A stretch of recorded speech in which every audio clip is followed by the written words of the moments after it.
Merci à tous d'être présents aujourd'hui. Donc, l'objectif va être de vous présenter la programmation des appels à projets de France Filière Pêche donc pour 2026. Aujourd'hui, c'est moi qui vais vous les présenter. Donc, Hortense Saint-Hilaire, je suis en charge de la coordination du financement de la recherche chez France Filière Pêche et je suis accompagnée de Alexandre Garcia. Je te laisse te présenter. Oui, alors bonjour à toutes et à tous, je suis Alexandre, chargé des sujets digitaux pour France Filière Pêche.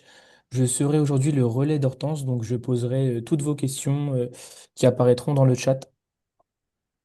Merci Alexandre. Et donc on sera rejoint par Claire Salomon, qui est experte des partenariats auprès de la présidence de la Fondation pour la recherche sur la biodiversité, avec qui on a monté un appel à projet en partenariat. Donc elle sera également présente en fin de présentation pour répondre à toutes vos questions. On va commencer par une courte introduction où je vous présenterai France Filière Pêche pour ceux qui ne connaissent pas encore.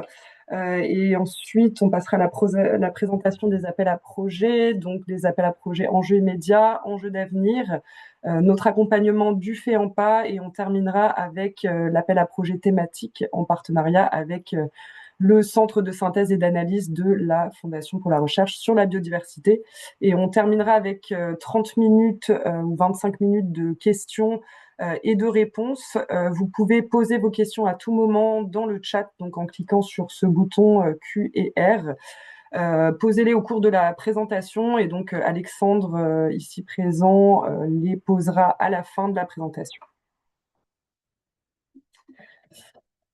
Donc pour commencer, France Filière Pêche est une association à caractère interprofessionnel, c'est-à-dire que nous regroupons l'ensemble des acteurs de la filière pêche française. C'est une association qui a été créée en 2012, qui avait pour but d'être une plateforme d'échange entre les différents acteurs de cette filière pêche. L'objectif de l'association est de soutenir et de promouvoir les pratiques durables et responsables des opérateurs de la filière pêche française, notamment à travers l'amélioration de la compétitivité des entreprises de pêche et également la préservation des ressources halieutiques et de l'écosystème. Donc, les missions de France Filière Pêche s'articulent autour de 4 grands axes. Le soutien aux entreprises de la filière pêche, la structuration de la filière à travers notamment des actions en lien avec la traçabilité de la donnée ou l'affichage environnemental, la communication avec la création de la marque Pavillon France, qui est une marque collective qui a pour but de mettre en avant les produits de la pêche française, et le dernier axe, le soutien à la recherche et au développement. Et donc c'est dans le cadre de cet axe que France Filière Pêche propose chaque année des appels à projets pour financer des projets de recherche ou d'expertise. L'association et toutes les décisions en fait de France Filière Pêche sont prises à l'unanimité entre ces 3 collèges, donc le collège de production qui regroupe les représentants des pêcheurs avec le Comité national des pêches, les fédérations d'OP comme la FEDOPA, association d'OP aussi la NOP et la MOP, Coopération maritime et l'Union des armateurs à la pêche de France. On a également le collège commerce et transformation avec les représentants des mareyeurs, des grossistes et des conserveurs. Et pour finir, le collège distribution avec les représentants des poissonniers et de la grande distribution avec la FCD et la FCA. Donc, dans le cadre du soutien à la recherche et au développement, nous finançons depuis 2012 des appels à projets. Donc, c'est plus de 239 projets qui ont été financés par France Filière Pêche, soit un total de 41 millions d'euros investis. Donc, on propose des appels à projets financés sur fonds propres, tels que les enjeux médias et les enjeux d'avenir que je vous présenterai par la suite, mais également nous nous articulons avec les fonds publics et plus particulièrement avec le fait en pas. Mais c'est également des appels à projets en partenariat avec, par exemple, un partenariat en 2017 avec la Fondation Daniel et Nina Carasso qui avait mené à l'ouverture d'un appel à projet, également en 2020 avec le CESAB, donc le Centre de synthèse et d'analyse de la biodiversité, avec qui nous renouvelons notre partenariat cette année. Donc je reviendrai sur cet appel à projet.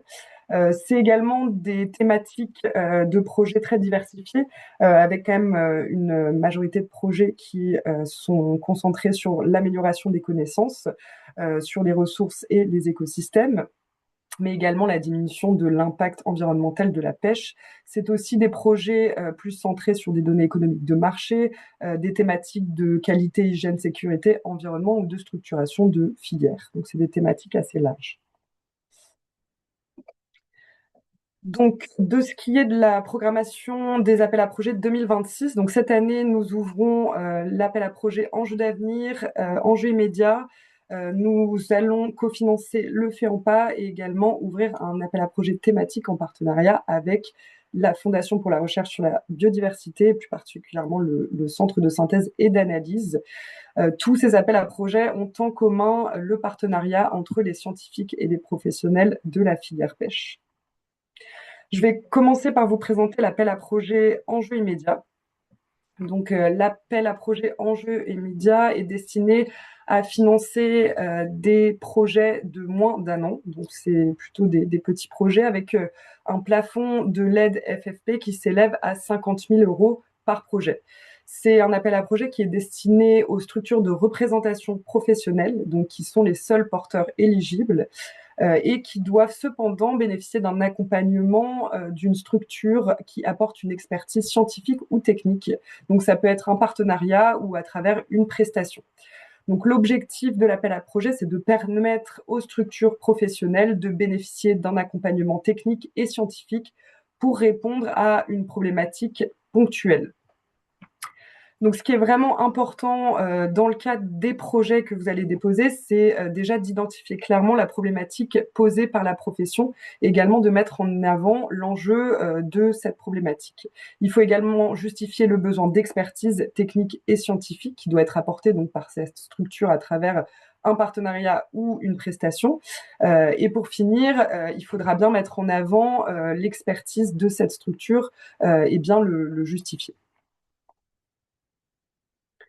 Donc, en termes de thématiques éligibles, on a ouvert l'appel à projet Enjeux immédiats à toute thématique finalement qui concerne cette problématique et ce besoin d'expertise.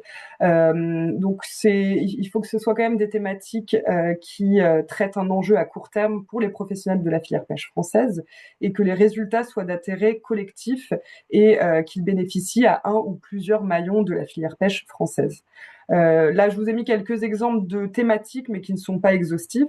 Donc, c'est des thématiques qui peuvent, par exemple, concerner le maillon amont de la filière, avec une réponse à un besoin de connaissances techniques ou scientifiques sur des problématiques environnementales, socio-économiques, réglementaires ou encore de gestion. Ça peut être des projets également qui vont concerner un maillon intermédiaire ou aval de la filière sur des thématiques telles que hygiène, qualité, traçabilité des produits de la pêche française, des enjeux environnementaux comme la gestion des déchets, des économies d'énergie ou encore la valorisation des produits de la pêche française.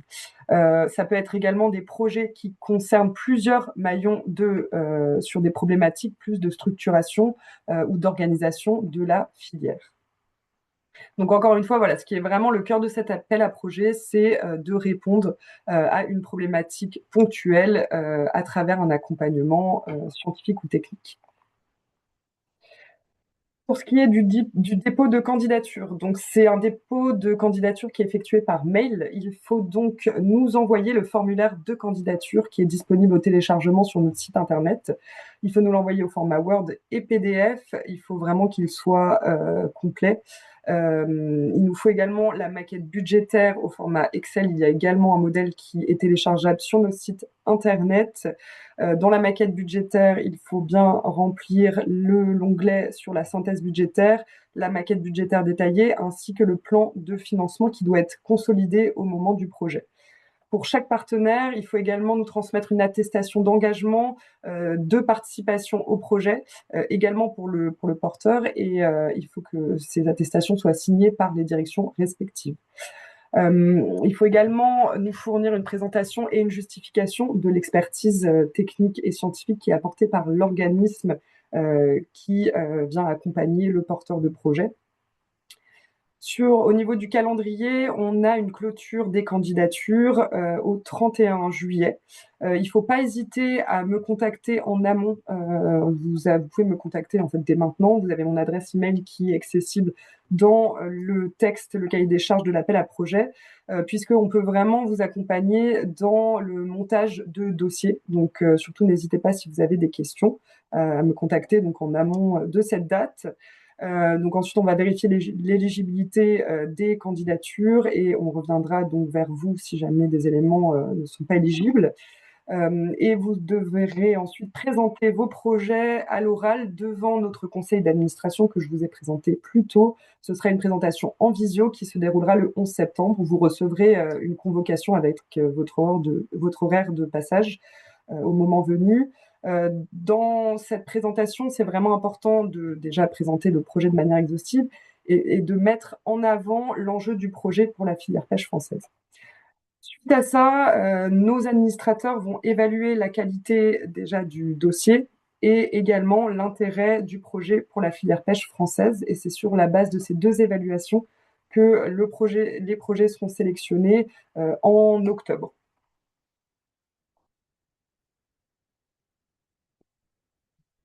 Au niveau de l'éligibilité des projets, donc les études récurrentes ne sont pas éligibles et les projets ne doivent pas concerner des compétences en routine du porteur ou des partenaires.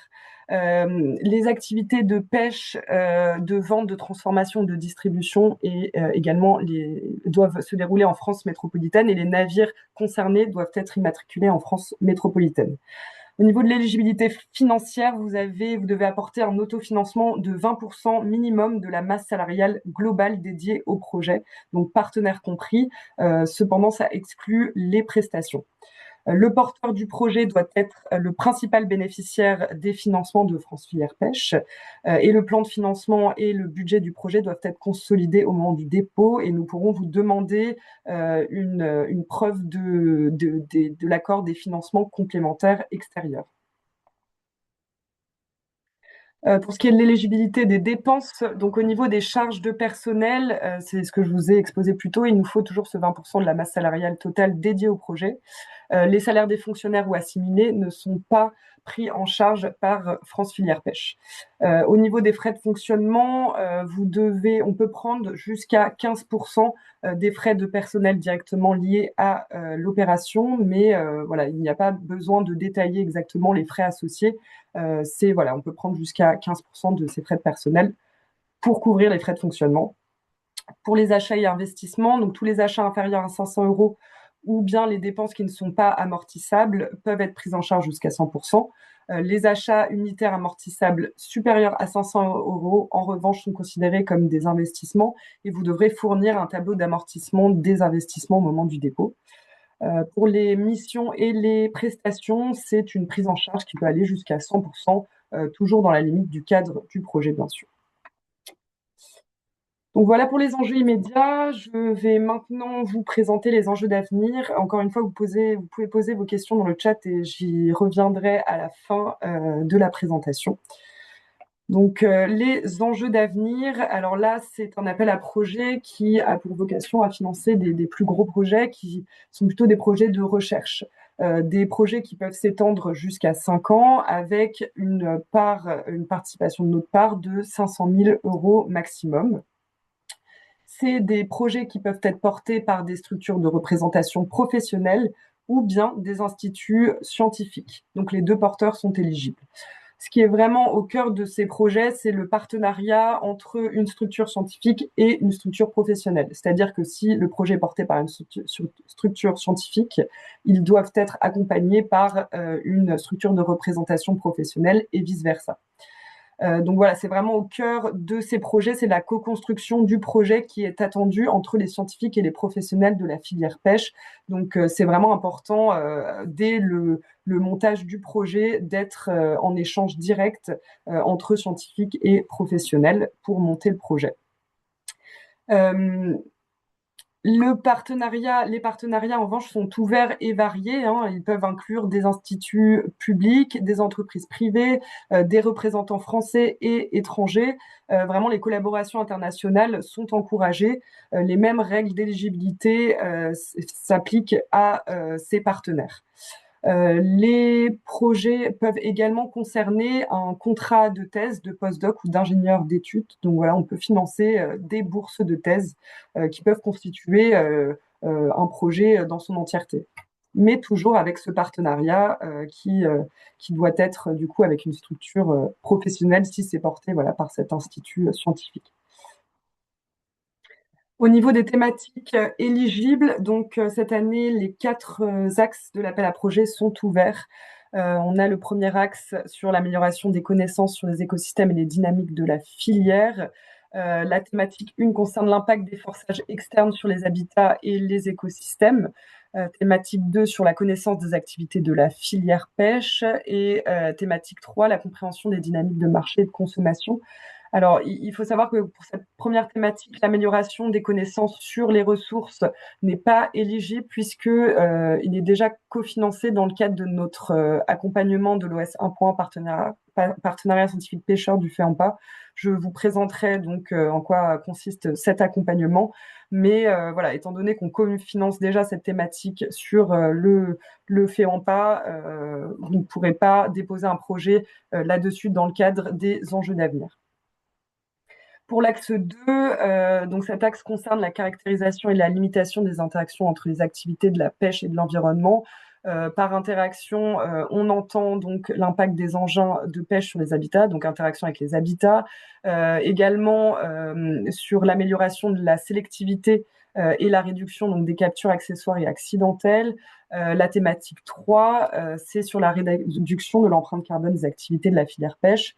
Donc ça concerne des thématiques du type optimisation énergétique, décarbonation, donc réduction des émissions et de la consommation de carburant.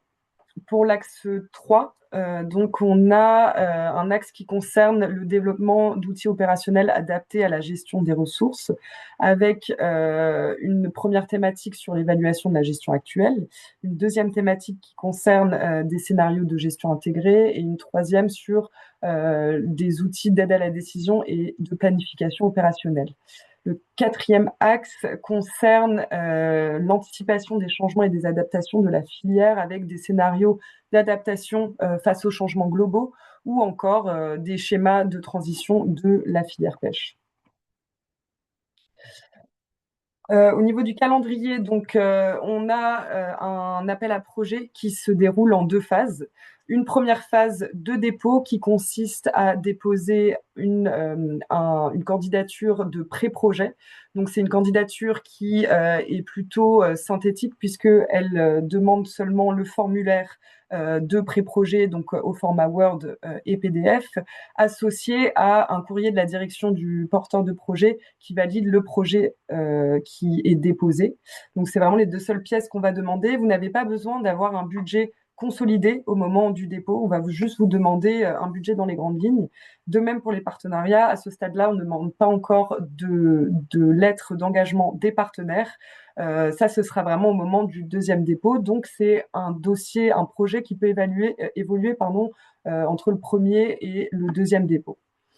Donc, la clôture des dépôts de pré-projet est fixée au 1er juin. Suite à cela, donc on vérifie évidemment l'éligibilité de vos dépenses. Comme pour les enjeux immédiats, n'hésitez pas à nous contacter en amont pour poser vos questions puisqu'on peut vous accompagner dans la recherche de partenariat, dans le montage de projets. Une fois que vous avez déposé votre projet, vous serez convoqué pour présenter votre projet à l'oral le 9 juin devant notre conseil d'administration.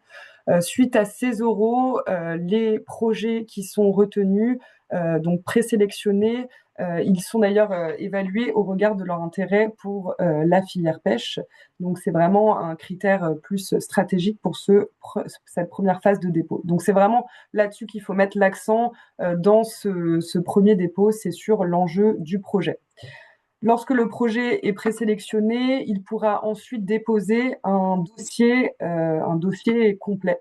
Donc, il aura jusqu'au 18 septembre pour nous envoyer le dossier de dépôt final complété. Donc, le modèle est également téléchargeable sur notre site internet, accompagné d'une maquette budgétaire et d'un plan de financement qui doivent être consolidés au moment du projet. Là, au moment du dépôt, nous demandons également des lettres formelles d'engagement pour le porteur, les partenaires techniques et également les partenaires financiers. Donc là, au moment de ce deuxième dépôt, vous devez vraiment avoir un projet consolidé. On demande également un document d'évaluation de la part de l'établissement scientifique.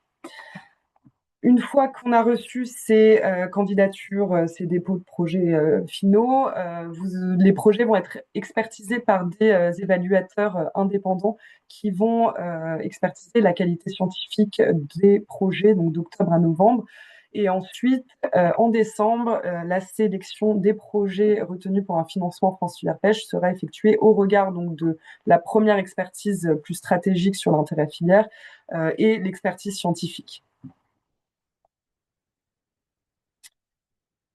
Pour les contrats de thèse, de postdoc ou d'ingénieur d'études, donc les projets qui sont vraiment constitués d'une bourse de thèse ou postdoc ou ingénieur d'études, là, il faudra également renseigner, si vous connaissez déjà le candidat, les CV détaillés, et si vous ne connaissez pas encore le candidat, il faudra quand même renseigner le profil souhaité. Il faudra également nous envoyer la référence du ou de la future directeur, directrice de thèse, le CV et l'HDR également. Et pour finir, un document d'évaluation de la part de l'établissement scientifique. Pour l'éligibilité financière, donc, le montant de l'aide demandée à FFP ne peut pas dépasser 500 000 euros par projet. Et c'est un autofinancement sollicité de 20% sur la totalité du budget du projet. Donc, on peut financer jusqu'à 80% du budget du projet total. Au niveau des dépenses, donc pour les charges de personnel, les salaires des fonctionnaires ou assimilés n'est pas pris en charge par FFP. Les employés d'une entreprise publique ou privée peuvent être pris en charge jusqu'à 50%, donc pour toutes les personnes qui sont employées permanents. Pour les CDD ou les employés temporaires, en revanche, on peut prendre jusqu'à 100% des coûts de personnel qui sont liés à l'opération. Pour les thèses et les post-doctorats au sein du projet, on peut prendre entre 50 et 100% des coûts de personnel liés à l'opération. Pour les frais de fonctionnement, c'est comme pour les enjeux immédiats, donc 15% des frais de personnel qui sont directement liés à l'opération. Pour les frais de mission, jusqu'à 100%. Alors là, pour les prestations, ça diffère des enjeux immédiats puisque les dépenses de prestations sont limitées à 10% du montant total du projet. Donc, c'est vraiment pour encourager les partenariats puisque voilà, c'est vraiment ce qui est au cœur de cet appel à projet, c'est cette co-construction de la connaissance entre les scientifiques et les professionnels. Pour les achats et investissements, c'est les mêmes règles que les enjeux immédiats. Ensuite, pour les indemnisations des essais sur des navires professionnels, si les essais génèrent une perte de chiffre d'affaires ou du temps supplémentaire, on peut indemniser donc ces pertes. Le barème d'indemnisation devra être précisé au dépôt final, mais nous n'imposons pas de barème d'indemnisation. Ce sera à vous de fournir ce calcul. Pour les thèses, les postdocs et les ingénieurs d'études, donc là-dessus, c'est les mêmes règles qui s'appliquent dans l'ensemble. Il y a seulement des règles spécifiques qui se rajoutent. Donc pour les thèses et les postdoctorats, si jamais c'est une demi-bourse de thèse, évidemment, on ne peut prendre que jusqu'à 50%. Mais si c'est une bourse complète, on peut prendre 100%. Pour les dépenses complémentaires en lien avec le fonctionnement du projet, elles sont plafonnées à 10 000 euros par an. Et toutes les dépenses sont éligibles, hein, coûts d'environnement, consommables, équipements, déplacements, études, analyses. Voilà, on peut prendre jusqu'à 100% de ces dépenses. En revanche, les frais de téléphonie ou assimilés ne sont pas éligibles puisqu'on les prend en compte dans les frais de structure qui sont calculés à 15%, donc des frais de personnel. Donc voilà pour les enjeux d'avenir. Donc maintenant, au niveau du cofinancement du FEAMPA, donc voilà, là je vous ai présenté nos deux appels qui sont financés en propre, mais on a également cette volonté de s'articuler avec les fonds publics, puisque on se coordonne sur des thématiques communes entre France Filière Pêche et le FEAMPA. ce qui en fait consiste à offrir une possibilité de cofinancement privé pour les bénéficiaires donc de l'appel à projet. Ici, en l'occurrence, cette année, on accompagne l'objectif spécifique 1.1 TA1, donc le type d'action 1, partenariat scientifique pêcheur. Donc, on va venir en cofinancement. On pourra prendre en charge la part d'autofinancement qui est sollicitée par le FEAMPA, qui s'élève en général à 15%, mais ça va dépendre du statut du porteur et des partenaires. Seuls les projets qui concernent le secteur des pêches maritimes de France métropolitaine sont éligibles. L'objectif spécifique 1.1 donc se décline en 4 volets. Le premier concerne les suivis réguliers de l'état des stocks halieutiques par des indices d'abondance. Dans le cadre de ce premier volet, donc on ne peut plus financer les campagnes d'évaluation en routine, donc qui ont lieu chaque année. On peut en revanche financer la mise en place d'un indice d'abondance pour le suivi d'un stock, mais voilà, il faut que ce soit seulement la mise en place de la campagne et pas son financement sur la durée. Pour le volet 2, il concerne l'amélioration des connaissances des captures, des rejets et de l'effort de pêche. Le volet 3 est sur la connaissance des espèces halieutiques et l'amélioration des diagnostics pour une exploitation ORMD. Et le volet 4 est sur la diffusion nationale et interrégionale des données et des résultats. Donc voilà, on finance l'ensemble de ces 4 volets en dehors des campagnes d'évaluation en routine récurrente. Pour le dépôt de candidature, c'est également un envoi par mail. Dans le cadre du FEAMPA, vous allez déposer votre candidature sur la plateforme Synergie. Cependant, les dossiers ne nous sont pas transmis de manière automatique. Donc, il faut absolument nous envoyer vos dossiers par email. Le dossier technique, qui doit être identique à celui déposé sur la plateforme Synergie, donc au format Word, et également l'annexe financière et l'annexe calculatrice de l'aide FEAMPA, qui doivent toutes les deux nous être transmises au format Excel. Au niveau de l'éligibilité, donc c'est toujours ce partenaire entre une structure de représentation professionnelle et une institut de recherche, mais c'est en même temps inhérent à cette OS 1.1 partenariat scientifique pêcheur. Les porteurs de projets doivent être domiciliés en France métropolitaine et les navires de pêche concernés doivent être inscrits au fichier flotte et matriculés en France métropolitaine également. Pour la sélection, donc on a toujours la sélection de France Filière Pêche qui est réalisée en amont de la sélection du comité de programmation du FEAMPA. Donc les projets qui sont retenus par France Filière Pêche, mais refusés dans un second temps par le comité de programmation du FEAMPA, ne pourront pas bénéficier du cofinancement de France Filière Pêche. En fait, les projets sont sélectionnés par FFP sous condition qu'ils soient retenus pour un financement dans le cadre du FEAMPA. De même, si le projet n'est pas sélectionné par France Filière Pêche, alors l'autofinancement sera à la charge du bénéficiaire et des partenaires, s'il est sélectionné par le FEAMPA. Au niveau du calendrier, donc on a un dépôt au 30 avril 2026. Donc la clôture des dépôts est à la même date pour le FEAMPA sur Synergie et pour FFP avec cet envoi par mail. Ensuite, nous allons, du côté de France Filière Pêche, faire expertiser les dossiers par des évaluateurs scientifiques, donc indépendants. Suite à ces expertises, notre conseil d'administration va évaluer l'enjeu du projet et son intérêt pour la filière. Et puis ensuite, sur la base de ces 2 expertises scientifiques et plus stratégiques, on aura la sélection finale en octobre. Encore une fois, les projets sont sélectionnés sous condition d'être retenus pour un financement du FEAMPA. Et si jamais ils ne sont pas retenus par France Filière Pêche, l'autofinancement sera à la charge du bénéficiaire. Donc maintenant, je vais vous présenter le dernier appel à projet qui est une nouveauté de cette programmation 2026.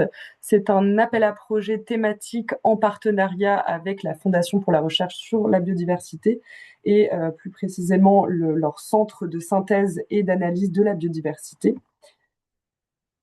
Donc cet appel à projet thématique a été monté en partenariat avec la FRB, donc la FRB qui a été créée en 2008 et qui réunit les organismes publics de recherche, les gestionnaires, les entreprises et les associations. Ils ont vraiment une mission de soutien avec la recherche pour accroître et transférer les connaissances sur la biodiversité. Donc, il constitue un point de convergence entre la science et la société autour de défis que doit aujourd'hui relever la recherche sur la biodiversité. Et donc, le Centre de synthèse et d'analyse sur la biodiversité a été créé en 2010, donc par la FRB, pour promouvoir les activités de recherche de haut niveau consacrées à la synthèse des idées et à l'analyse de données, toujours dans ce domaine de la biodiversité. Donc, ils sont localisés à Montpellier et consistent à offrir un lieu et un temps pour permettre à des experts de toute nationalité, donc c'est vraiment international, sous le pilotage d'un chercheur appartenant à un institut de recherche française, de collaborer et de capitaliser de la donnée existante pour répondre à des questions scientifiques majeures. Donc, on a monté un partenariat avec la FRB cette année sur la thématique de l'impact des pressions multiples et de leur interaction sur la biodiversité des écosystèmes marins exploités par la pêche en Europe. Je reviendrai après sur le format des projets, mais c'est assez différent de nous, les projets qu'on attend dans le cadre de nos appels à projets plus classiques, que vous avez l'habitude de voir. Donc, je reviendrai sur le format. En tout cas, ce qui est de la thématique, là, c'est vraiment de l'analyse, de la synthèse et de la modélisation de données existantes qui est attendue.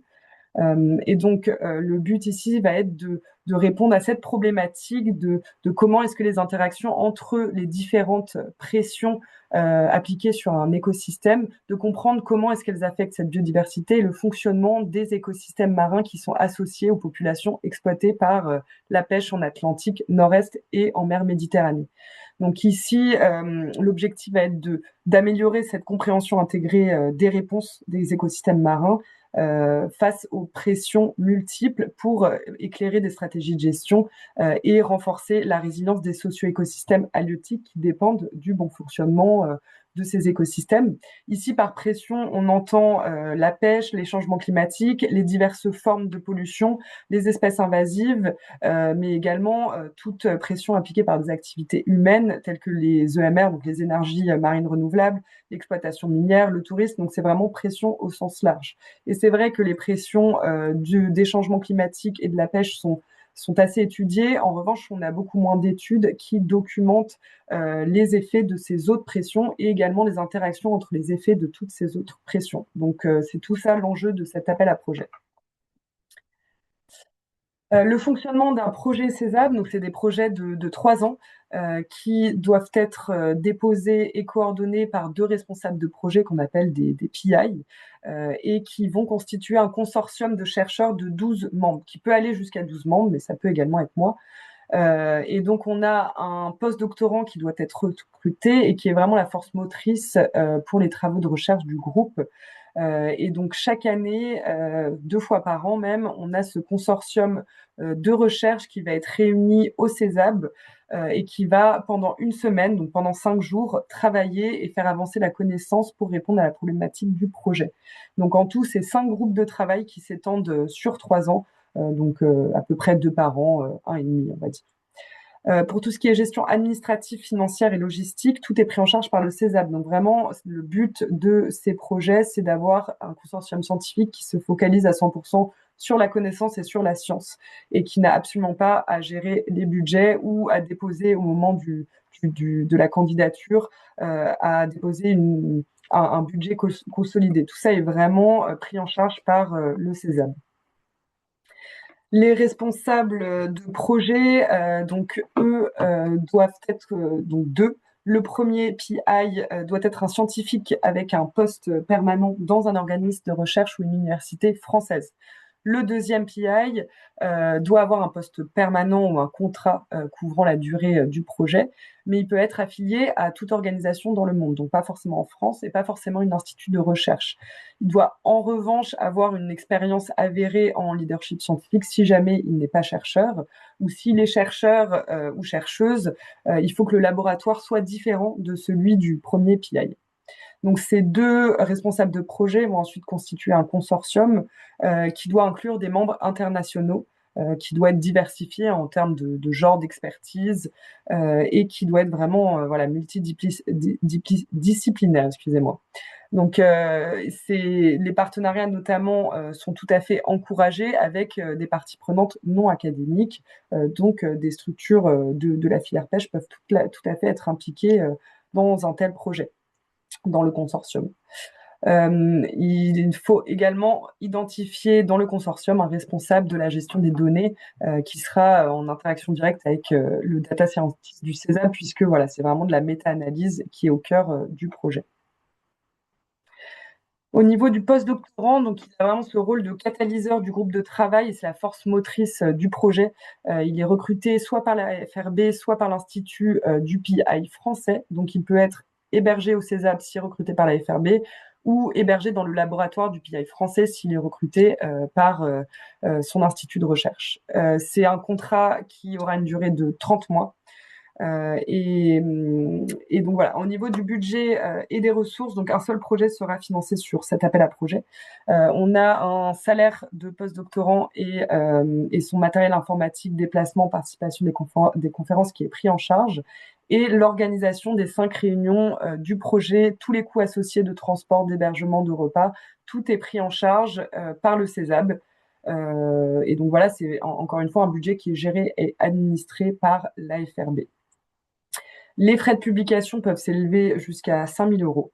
Donc ça aussi, c'est pris en charge dans le cadre du projet et le projet impliquerait également un séminaire en présentiel de restitution en fin de projet. Donc au niveau de la procédure de candidature, vous avez une plateforme de dépôt en ligne qui a été publiée par le CESAB. Donc vous pouvez retrouver le lien sur le texte de l'appel à projet. Donc vous devez vous connecter, aller dans la procédure de soumission. Là, vous avez toute la procédure qui est détaillée. Le formulaire de proposition est également téléchargeable. Donc il faudra le remplir et le soumettre. Donc voilà, tout est bien détaillé. Si vous avez des questions, vous pouvez bien sûr contacter le CESAB. Leur adresse est bien indiquée dans l'appel à projet également. Pour le processus de sélection, donc on a ici une phase unique de candidature, c'est-à-dire qu'on a une clôture des dépôts au 23 août. Les projets à ce moment-là doivent être consolidés. Suite à ça, il va y avoir une évaluation scientifique par le comité scientifique du CESAB. Donc seuls les projets scientifiquement excellents pourront accéder à la phase suivante. Donc il y a vraiment cette première sélection qui serait évaluée sur la base de l'excellence scientifique du dossier.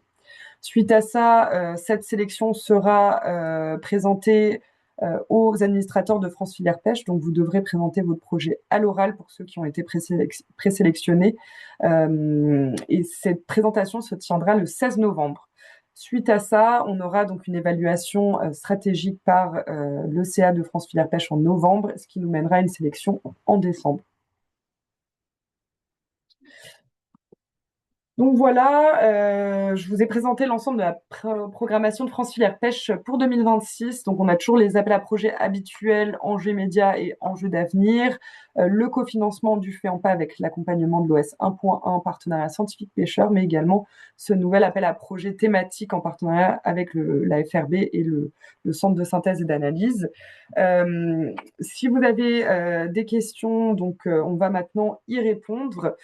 Donc, je vais inviter Alexandre à donc nous poser les questions. Et alors également, Claire Salomon nous a rejoint.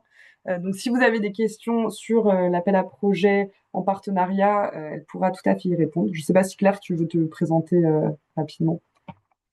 Oui, bonjour à tous. Je vous ai rejoint effectivement en cours de réunion. Bravo, Hortense. C'était parfait pour la présentation du projet CESAB. Claire Salomon, du coup, j'étais jusqu'à récemment directrice adjointe du CESAB. On travaille depuis longtemps avec France Filière Pêche. On a eu un précédent réussi du financement d'un projet qui s'appelait Maestro, qui est en cours de valorisation actuellement. Donc, je suis très contente qu'on ait pu relancer ce partenariat entre nous. Ensuite, sur une modalité très pratique, j'ai répondu à une question directement. Je ne sais pas du tout si j'ai fait un bug ou pas, mais on pourra y revenir sur la question. C'était qu'est-ce qui est pris en charge euh, dans le projet FRB CESAP, qu'est-ce qui est pris en charge par FFP? Et j'ai répondu que c'est FFP qui finançait ce projet et que nous, FRB Césab, on assurait bah, le suivi de l'évaluation, du processus d'évaluation, l'accueil et la gestion du budget du projet qui sera sélectionné. Merci, Hortense. D'accord. Sinon, il y a d'autres questions plus relatives à ce projet-là. Alors, Oui. c'est Alors, on va, Alexandre qui va nous les poser, parce que je n'ai pas accès au c'est chat, ça. donc je vais On va te y venir. laisser. Alors, merci Hortense déjà pour cette présentation. Donc, on va passer à la partie questions. J'en profite pour rappeler à tout le monde que c'est l'occasion du coup de poser vos questions. Donc, n'hésitez surtout pas de les poser dans l'espace dédié. Donc, on a une première question, Hortense, qui est, pour chaque type d'appel à projet, combien de projets seront retenus? Alors oui, ça va dépendre déjà du budget des projets qui sont déposés. Déjà pour les enjeux d'avenir, a priori ce serait environ 3 projets qui pourront être retenus. Pour les enjeux immédiats, on pourra aller jusqu'à 5 projets. Pour le fait en pas, c'est plus difficile à dire parce que la part d'autofinancement va varier d'un projet à l'autre, mais a priori, ce serait 1 ou 2 projets. Et en revanche, pour l'appel à projet en partenariat avec le Césab, là, c'est le financement d'un seul projet qui est prévu. Super, merci pour cet éclairage. J'espère que c'est clair pour toi, Vincent. Pour la deuxième question, ce serait, dans le cadre d'un projet postdoc, est-il possible de prendre en charge un stagiaire de master? Tout à fait. Oui, oui. Vous pouvez également prendre en charge un stagiaire sans problème, avec une prise en charge à 100% de notre part, si ce stage est dédié à 100% sur le projet. Merci du coup, Hortense. Je poursuis avec d'autres questions, cette fois-ci, qui vont concerner un peu plus le Césab. Donc, elles sont peut-être destinées à toi, Claire. Pour les projets Césab, comment sont déterminés du coup les budgets? Alors, comme l'indiquait Hortense, la question du budget n'est pas une question que les porteurs de projets vont vraiment, réellement se poser. Pour autant, effectivement, financer un projet, ça représente de l'argent pour les partenaires et les organisateurs. Donc, comment est-ce qu'on organise ça? Déjà, on se base sur la prise en charge d'un postdoctorant. Donc, on sait évaluer une prise en charge d'un postdoctorant en fonction des grilles de salaire de la FRB, pour le coup. Et on a estimé que, on était capable d'assurer le recrutement d'un postdoctorant jusqu'à 26 mois. D'ailleurs, Hortense, peut-être qu'il faut modifier ça sur la diapo. Oui, Voilà, donc c'est un postdoctorant jusqu'à 26 mois. On sait qu'on peut le prendre en charge. On prend en charge aussi l'accueil, l'hébergement, la restauration de ce groupe de travail qui aura été sélectionné sur 5 réunions de 5 jours sur la durée du projet. On prendra en charge aussi l'appui à la publication jusqu'à hauteur de 5 000 euros. On met à disposition du personnel pour un accompagnement sur l'analyse des données, les métadonnées, sur l'accompagnement en termes de communication, valorisation des projets et surtout pour tout ce qui est organisation, gestion, accueil de ces groupes.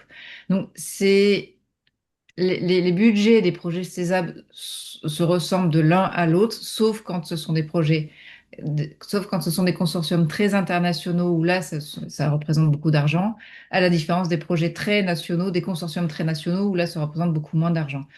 Je ne sais pas si je réponds réellement à la question, si ce n'est que, en tant que porteur de projet, gardez en tête que vous pouvez constituer un consortium jusqu'à 12 participants, qu'il faut garder en tête également que vous devez fournir en fait, enfin, dans le cadre du projet de réponse, c'est ça, vous devez identifier les partenaires, vous devez identifier les bases de données qui vous serviront de réflexion, et en fait, et ensuite nous, on prend en charge le reste.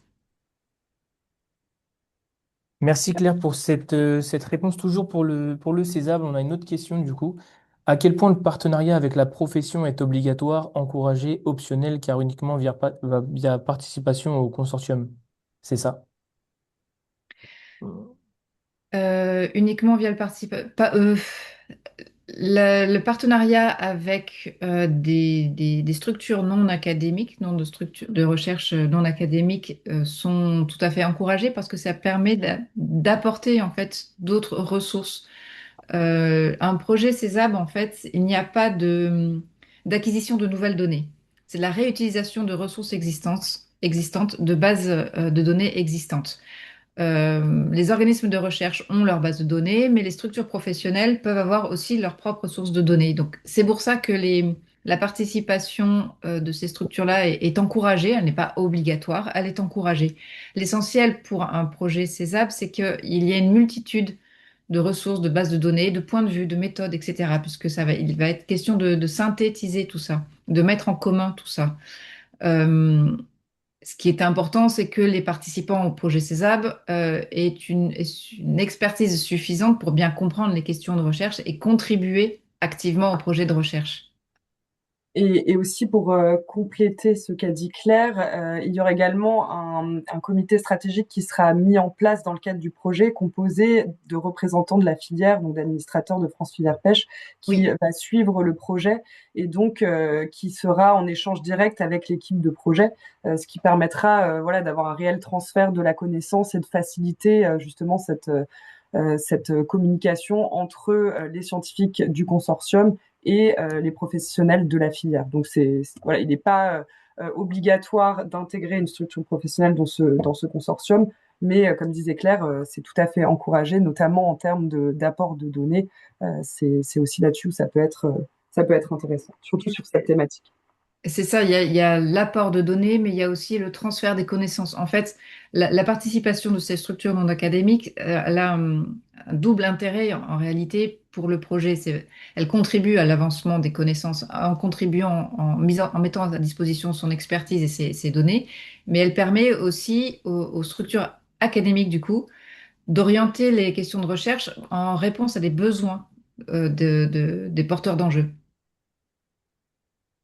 Tout à fait. Super. Toujours pour rester du coup sur le Césab, on a plusieurs autres questions, donc je vais peut-être vous les énumérer, enfin, je vais peut-être vous les énumérer un petit peu directement. Est-ce qu'il doit concerner les eaux françaises ou le projet peut porter au-delà? Est-ce qu'il doit concerner à la fois l'Atlantique et la Méditerranée, ou alors est-ce possible de se concentrer seulement sur une de ces façades?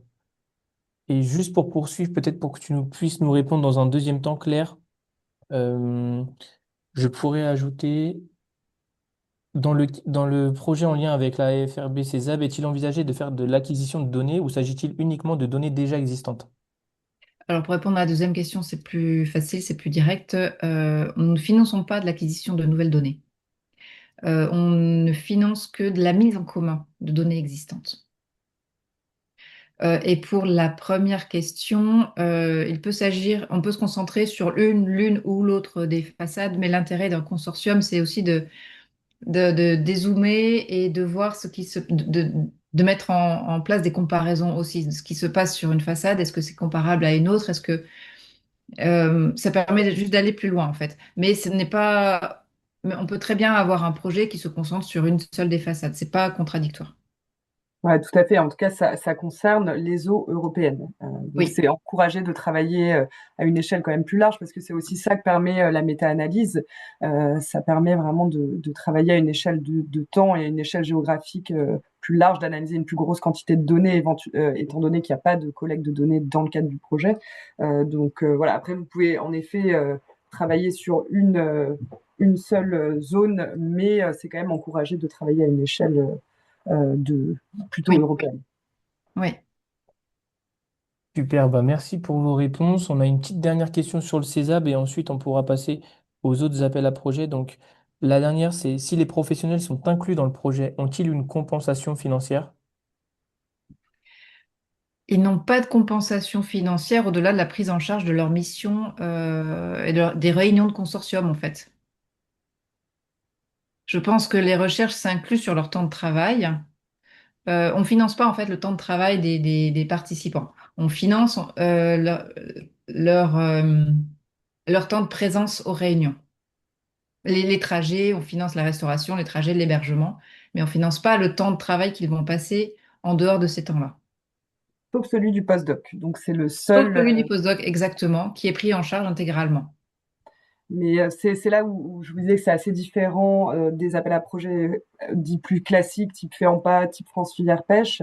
Là, on va avoir un budget détaillé avec les charges de personnel, les charges de mission, les charges, les indemnisations navires. Là, c'est assez différent. C'est vraiment juste une ça va financer finalement ces réunions au CESAB pour travailler pendant une semaine sur le projet, faire avancer la connaissance, mais ça vient en complément des missions des chercheurs ou des non-chercheurs d'ailleurs, mais on ne va pas financer du salaire dessus. Donc c'est vraiment ça la distinction, c'est plus réunir tout le monde en un endroit, ce consortium d'experts pour échanger et produire de la connaissance. Je poursuis du coup avec une autre question un peu plus générale. Est-ce qu'une même entreprise peut déposer plusieurs projets, Hortense? Alors oui, c'est possible, mais alors une entreprise ne peut pas être éligible comme porteur de projet, ni pour les enjeux immédiats, ni pour les enjeux d'avenir. Ils peuvent en revanche être partenaires d'un projet. Pour les enjeux immédiats, ils peuvent être cette structure qui apporte une expertise scientifique ou technique. En revanche, il faut que le projet soit porté par une structure professionnelle. Pour les enjeux d'avenir, ils peuvent être partenaires, mais il faudra de toute manière qu'il y ait une structure de représentation professionnelle et une institut de recherche scientifique. Euh, un même, une même structure peut déposer plusieurs projets. Ça, c'est tout à fait possible. Merci pour cet éclairage. On a une question qui nous demande du coup combien de projets avaient été déposés l'année dernière pour les appels à projets d'enjeux immédiats et d'enjeux d'avenir. Est-ce que Alors, tu as le de chiffre en tête? mémoire, alors les enjeux immédiats, on a dû recevoir un petit peu moins de 10 candidatures, hein, et les enjeux d'avenir, on a dû en recevoir plutôt autour de 7. Mais voilà, c'est à garder en tête que c'est quelque chose qui varie d'une année à l'autre, hein. Donc c'est difficile de prévoir cela. Dans le cadre de l'accompagnement du fait en pas. Là, on en a reçu plusieurs parce qu'on avait accompagné le fait en pas innovation. Donc là, pareil, on en a reçu à peu près une dizaine. Mais c'est encore une fois quelque chose qui varie d'une année à l'autre. Pour poursuivre, je crois qu'on a un sujet sur les critères d'éligibilité. Plusieurs questions du coup autour des critères. Je les cumule et puis tu essaies d'y répondre, Hortense. Très bien. La taille de la société ou du groupe est-elle un critère d'éligibilité du coup? Quels sont les critères de sélection prioritaires pour l'axe d'enjeux d'avenir? Et quels sont et montants des subventions sont-elles fonction de la taille de l'entreprise ou du groupe? Alors, déjà, non, en termes de partenariat, la taille de l'entreprise ne va pas impacter le montant de la participation de France Filière Pêche, le montant de notre prise en charge. En revanche, dans le fait en pas, il y a des règles qui s'appliquent en fonction de la taille de l'entreprise et du statut de l'organisme. Donc ça, c'est à regarder sur leur cahier des charges. En revanche, dans le cadre de nos appels à projets, non, on ne fait pas de distinction entre les différentes entreprises selon leur taille. C'est les mêmes règles d'éligibilité financière qui s'appliquent. Donc voilà, sauf à garder en tête que les personnels permanents ne peuvent avoir une prise en charge qui va jusqu'à 50%. Et Est-ce que sinon, pour ta question, c'était sur les critères de sélection des enjeux d'avenir, c'est ça? c'est ça exactement? Oui. Alors au niveau des critères de sélection, donc au niveau des critères de l'expertise scientifique, là, il va être évalué déjà la qualité les qualités des porteurs et des partenaires, le partenariat scientifique professionnel de la filière, la crédibilité budgétaire et calendaire. Il va également être évalué le caractère innovant, pas innovant dans le sens nouvelle technologie, mais en termes d'apport de connaissances scientifiques au regard de l'état de l'art. Il y aurait également la communication, la stratégie de communication autour des résultats. Et alors, je pense que j'ai fait le tour de ce côté-là. Du côté plus de l'évaluation stratégique, ce sera donc l'enjeu du projet pour la filière pêche française. C'est vraiment répondre à des enjeux actuels ou alors d'avenir de la filière pêche et des différents opérateurs et structures professionnelles de la filière pêche française. Donc ça, c'est l'ensemble des critères qui permettent de sélectionner les projets. Merci. Il ne reste plus beaucoup de questions. On a une question un peu plus générale. Quelles sont les conditions de diffusion des résultats des projets? Alors là-dessus, il faut donc que les résultats soient de caractère collectif, donc ils seront publiés. En tout cas, le rapport sera publié sur notre site internet. Donc ça, c'est à garder en tête. Nous, il faut que qu'on puisse diffuser ces résultats puisqu'ils doivent bénéficier à l'ensemble des acteurs de la filière et des acteurs scientifiques. En termes de données, vous pouvez, évidemment, il y a certaines données qui sont plus confidentielles. Donc, les données n'ont pas absolument pas à être publiées. Les résultats peuvent être anonymisés. Ça, c'est tout à fait possible. Mais voilà, il faut qu'il y ait quand même un rapport de projet qui soit rendu public. Super. On a une question du coup qui concerne l'ensemble des appels à projets. Les projets liés à l'aquaculture sont-ils recevables? Non, non, non, l'aquaculture n'est pas éligible au soutien de France Filière Pêche. Voilà, tous les projets, que ce soit dans le cadre du FEAMPA ou alors de nos appels à projets en propre qui concernent l'aquaculture, ne sont pas éligibles. Il faut que ce soit des produits de la pêche française qui soient concernés. D'accord. Merci Hortense pour ta réponse. Et enfin, la dernière question. Est-ce qu'un consortium, bureau d'études, laboratoire scientifique pourrait répondre à vos appels à projets? Alors, laboratoire scientifique, oui, tout à fait. En revanche, un bureau d'études peut répondre en tant que partenaire à nos appels à projets, mais pas en tant que porteur. Pour les enjeux immédiats, ils peuvent être justement inclus dans le projet à travers un partenaire ou une prestation pour apporter cette expertise technique. En revanche, pour les enjeux d'avenir, ils peuvent également être partenaires, mais il faudra toujours cet institut scientifique, donc un institut de recherche et une structure de représentation professionnelle. Donc, ils peuvent être partenaires, mais ils ne peuvent pas être porteurs. Voilà. Bah, Pour un merci Hortense projet, pour tes... excuse-moi, juste pour un projet César, théoriquement, il pourrait être co-porteur dans la mesure où mais pas porteur principal. Il pourrait être le partenaire du bureau d'études. Enfin, le bureau d'études pourrait être co-porteur d'un projet CESAP techniquement en appui d'un partenaire scientifique. Dans la mesure où il a les compétences techniques aussi pour pouvoir piloter un consortium international. Merci pour cette précision, Claire. Et de mon côté, on Euh, a fait le tour de toutes les questions. On n'a plus de questions pour le moment. Bon, bah, écoute, super. Merci à tous, en tout cas, d'avoir assisté à cette présentation et d'être restés jusqu'au bout. Donc, si vous avez des questions sur les appels à projets de France Filière Pêche, vous pouvez me contacter. Donc, mon adresse mail est inscrite dans le cahier des charges. Si vous avez des questions sur l'appel à projet en partenariat avec le CESAB, il y a également une adresse que vous pouvez contacter qui est spécifiée aussi dans le cahier des charges. Donc surtout, n'hésitez pas à nous contacter en amont. Ah, Alexandre, on a une autre Ouais. question. On Dernière a une minute. dernière question. L'enregistrement de cette présentation sera-t-il disponible? Alors, Tout à fait. je me permets d'y répondre, Hortense. En effet, l'enregistrement sera diffusé du coup sur notre chaîne YouTube, donc France Filière Pêche, et aussi du coup via notre réseau LinkedIn. Donc, n'hésitez pas à checker régulièrement. On mettra le lien de la rediffusion sur notre site internet. Donc merci à Claire également d'avoir été présente pour répondre à toutes ces questions. Et puis voilà, vous pouvez nous contacter si vous avez la moindre question. Merci à tous. Merci Merci à beaucoup. tous.